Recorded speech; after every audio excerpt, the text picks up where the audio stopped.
जय श्री कृष्णा, जय श्री राधे। अर्चना के कृष्ण गुणगान चैनल पर आपका स्वागत है। अब मैं आपको चतुर्मास व्रत की कथा सुनाती हूँ। पद्मा एकादशी के उपरोक्त कथा सुनने के बाद भगवान श्री कृष्ण ने आगे कहा कि हे राजन, इस पद्मा एकादशी का दूसरा नाम ही हरिशयनी एकादशी भी है। आज से भगवान विष्णु 4 मास के लिए शयन करते हैं और चतुर्मास व्रत भी आज से ही प्रारंभ होता है। तब युधिष्ठिर ने विनीत भाव से पूछा कि हे जनार्दन, भगवान विष्णु के शयन की विशिष्ट पूजा और व्रत तथा चतुर्मास व्रत कैसे किया जाता है, मेरी जानने की बड़ी इच्छा है। कृपया करके इसके बारे में विस्तार पूर्वक बतलाइए। भगवान श्री कृष्ण बोले, हे राजन, अब मैं आपको भगवान विष्णु की हरिशयन पूजा और चतुर्मास व्रत का संपूर्ण विधान बताता हूँ। इसे आप ध्यान पूर्वक सुनो। जब सूर्य कर्क राशि में आता है तब भगवान शयन करते हैं, और जब तुला राशि में आता है तो भगवान सोकर उठते हैं। अधिक मास के आने पर भी यह क्रिया इसी प्रकार होती है। इसके अतिरिक्त ना तो अन्य किसी दिन भगवान तथा देवताओं का शयन कराना चाहिए और न ही जगाना चाहिए। चतुर्मास व्रत और शयन की विशिष्ट पूजा के बारे में बताते हुए श्री कृष्ण ने आगे कहा कि व्रत धारक को भगवान विष्णु की चतुर्भुजी सोने की मूर्ति का षोडशो उपचार पूजन करके चतुर्मास व्रत के नियम का संकल्प करना चाहिए। भगवान की सोने की मूर्ति को पीतांबर पहनाकर सुंदर श्वेत सैया पर शयन करावे और धूप दीप नैवेद्य आदि से भगवान का पूजन करे। पंचामृत आदि से स्नान कराकर इस प्रकार कहे कि हे हरिकेश, लक्ष्मी सहित मैं आपका पूजन करता हूँ। आप जब तक चतुर्मास शयन करें तब तक मेरे व्रत को निर्विघ्न रखें। भगवान विष्णु की इस प्रकार पूजा और स्तुति करके शुद्ध भाव से मनुष्य को दातुन आदि के नियमों को ग्रहण करना चाहिए। विष्णु भगवान के व्रत को ग्रहण करने के 5 काल वर्णन किए गए हैं। देवशयनी एकादशी से यह व्रत आरंभ होता है और एकादशी, द्वादशी, पूर्णमासी, अष्टमी और कर्क की संक्रांति से भी यह व्रत प्रारंभ किया जा सकता है। देवठान के दूसरे दिन अर्थात कार्तिक शुक्ला द्वादशी को पूर्ण होता है। इस व्रत के करने से समस्त पाप नष्ट हो जाते हैं। जो मनुष्य प्रतिवर्ष इस व्रत को करते हैं वे सूर्य जैसे दीप्तिमान विमान पर बैठकर स्वर्ग को जाते हैं। इस व्रत से गुरु तथा शुक्र की वृद्धावस्था वर्जित नहीं है। यदि सूर्य धन राशि में अंश में आ गया हो और यह तिथि पूर्ण समझी जाती है, जो स्त्री या पुरुष पवित्र होकर शुद्धता से इस व्रत को करते हैं वे समस्त पापों से छूट जाते हैं। बिना संक्रांति का मलमास देवता और पितृ कर्मों से में वर्जित है। आगे भगवान श्री कृष्ण ने कहा कि हे राजन, अब विभिन्न कार्यों का अलग अलग फल सुनो। जो मनुष्य प्रतिदिन मंदिर में झाड़ू लगाते हैं, जल से धोते हैं, गोबर से लीपते हैं या मंदिरों में रंग करते हैं, उनको 7 जन्मों तक ब्राह्मण की योनि मिलती है।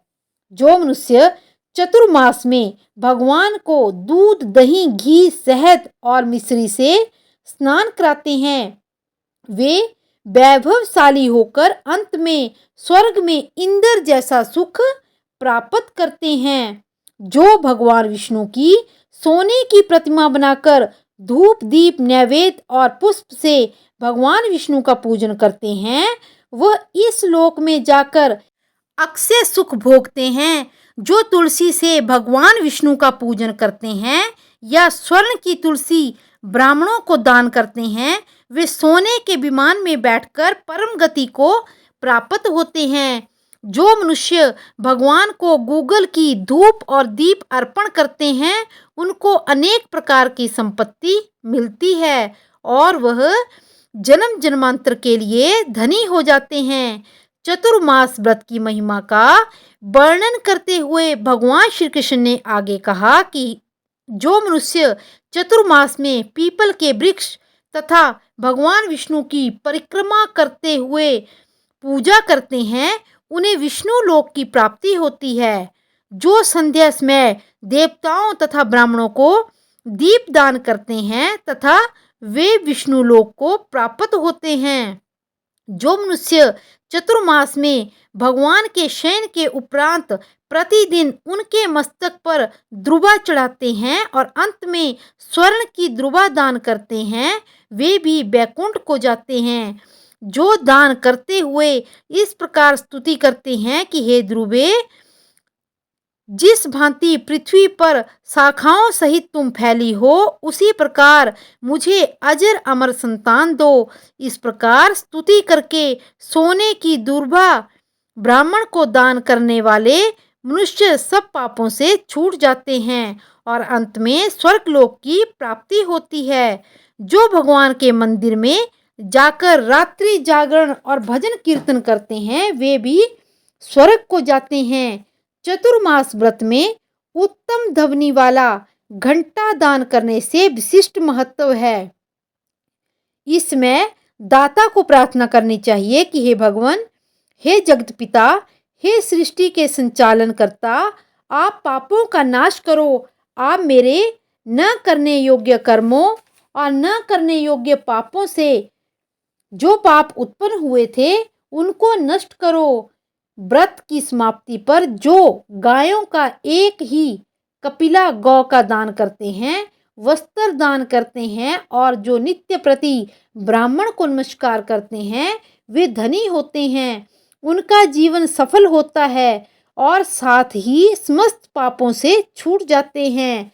चतुर्मास में जो ब्राह्मणों को भोजन कराते हैं, उनकी आयु तथा लक्ष्मी की वृद्धि होती है। जो मनुष्य स्वर्ण का सूर्य बनाकर ब्राह्मण को दान करते हैं, उसका फल 100 यज्ञों के समान है। जो शिव जी के प्रसन्न होने पर चांदी या तांबे का दान करते हैं, उन्हें उत्तम पुत्र की प्राप्ति होती है। जो शहद से भरा चांदी का बर्तन तथा तांबे के बर्तन में गुड़ भरकर और तिल, सोना और जूते का दान करते हैं, वे स्वर्गलोक को प्राप्त होते हैं। जो मनुष्य चतुर्मास में ब्राह्मणों की पूजा करते हैं, वे अन्न वस्त्र का दान करते हैं तथा समाप्ति पर शैया दान करते हैं, वे अक्षय सुख को प्राप्त कर लक्ष्मीवान होते हैं। जो वर्षा ऋतु में गोपी चंदन दान करते हैं, वे भोग और मोक्ष को प्राप्त करते हैं। जो सूर्य और गणेश जी की पूजा करते हैं, वे उत्तम गति को प्राप्त होते हैं। जो चतुर्मास में भगवान का हवन करते हैं और शक्कर दान करते हैं, साथ ही उद्यापन करते हैं, उनके सब पाप नष्ट हो जाते हैं और उन्हें यशस्वी पुत्र की प्राप्ति होती है। हे कुंती पुत्र, चतुर्मास व्रत करने वाले मनुष्य सभी कलाओं में निपुण और स्त्रियों में प्रिय होता है। जो मनुष्य चतुर्मास का फल, मूल, शाक आदि का दान देते हैं, वे सुखी और राजयोगी होते हैं। जो मनुष्य इस व्रत में प्रतिदिन सौंठ, मिर्च, पीपल, वस्त्र और दक्षिणा सहित दान देते हैं, वे अंत में सोने की सौंठ, मिर्च आदि का दान करते हैं, वे 100 वर्ष तक जीवित रहकर स्वर्ग में जाते हैं। जो बुद्धिमान ब्राह्मण को मोती का दान करते हैं, वे कीर्ति को प्राप्त करते हैं। जो मनुष्य इस व्रत में तांबुल दान करता है अथवा जितेंद्रिय होकर पान खाना छोड़ देते हैं और अंत में लाल वस्त्र का दान करते हैं, वे सौंदर्यशाली, निरोग, बुद्धिमान, भाग्यवान तथा सुंदर वाणी बोलने वाले बनते हैं। तांबुल के दान से देवता प्रसन्न होकर अनंत धन देते हैं।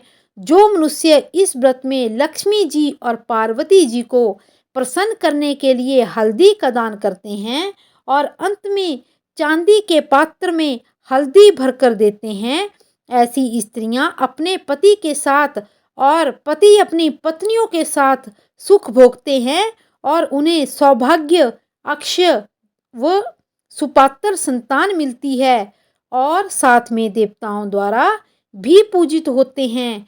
जो मनुष्य इस काल में शिवजी और पार्वती के लिए ब्राह्मण, स्त्री तथा पुरुष का पूजन कर दक्षिणा, वस्त्र और स्वर्ण दान करते हैं और आरंभ में शिव की स्वर्ण प्रतिमा बनाकर दान करते हैं, बैल का दान करते हैं, उन्हें संपत्ति और कीर्ति दोनों प्राप्त होती है। जो मनुष्य फल का दान करते हैं वे अंत में स्वर्ण देते हैं, उनके सब मनोरथ पूर्ण हो जाते हैं तथा सुपात्र संतान प्राप्त होती है। फल दान करने से नंदन वन का सुख प्राप्त होता है। जो मनुष्य इस व्रत में पुष्प का दान करते हैं वे ज्ञान प्राप्त कर ब्रह्मलोक में पितरों के साथ अनेक सुखों को भोगते हैं। जो व्यक्ति चतुर्मास में प्रजापति व्रत करते हैं और उसकी समाप्ति पर गौदान और ब्राह्मणों को भोजन कराते हैं, जो वस्त्रों व बैलों सहित हल का दान, शाक, मूल और फलों का आहार करते हैं, वे विष्णु लोक को जाते हैं। जो मनुष्य केला या पलास के पत्रों में भोजन करते हैं, कांसे के पात्र और वस्त्र दान करते हैं तथा तेल नहीं खाते और समस्त पाप नष्ट हो जाते हैं। जो मनुष्य पयोव्रत करते हैं और अंत में दूध वाली गौदान देते हैं, वे विष्णु लोक को जाते हैं।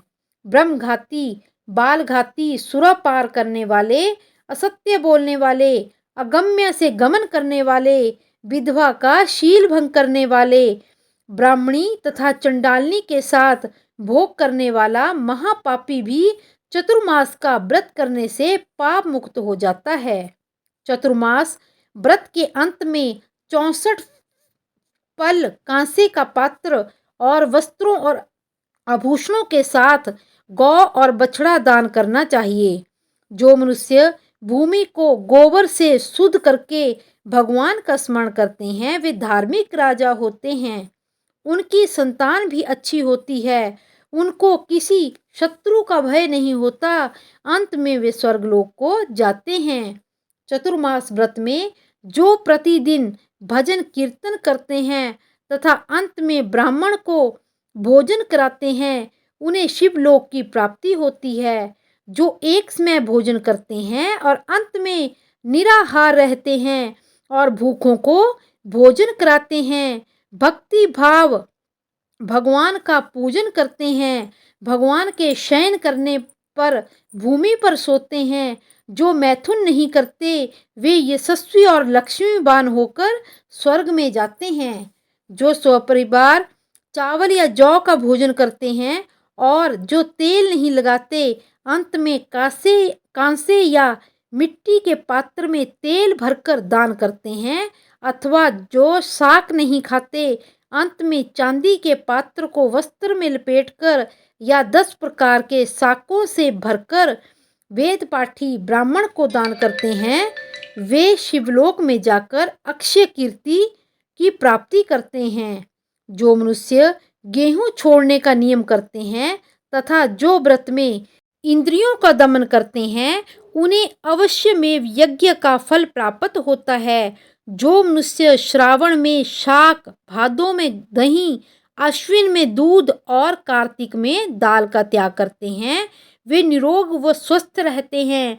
जो मनुष्य मीठा, खट्टा, कड़वा पदार्थ त्याग देते हैं, वे समस्त दुर्गुणों से छूट जाते हैं। जो भगवान का स्मरण करते हैं, जो पुष्प आदि का त्याग करते हैं, वे स्वर्ग को जाते हैं। जो चंद्रायण व्रत करते हैं, जो एकमात्र दूध का ही भोजन करते हैं, वे ब्रह्मलोक को प्राप्त होते हैं तथा उनका वंश प्रलय तक रहता है। जिस दिन भगवान विष्णु उठते हैं, उस दिन ब्राह्मणों को वस्त्र का दान तथा भोजन कराना चाहिए। यह सब दान सुपात्र को देने चाहिए। कुपात्र को दान देने और लेने वाला दोनों ही नरकगामी होते हैं। इसी प्रकार और भी कथाएं सुनने के लिए मेरे चैनल को लाइक, शेयर और सब्सक्राइब करें और कमेंट बॉक्स में जय श्री कृष्णा अवश्य लिखें। जय श्री कृष्णा, जय श्री राधे।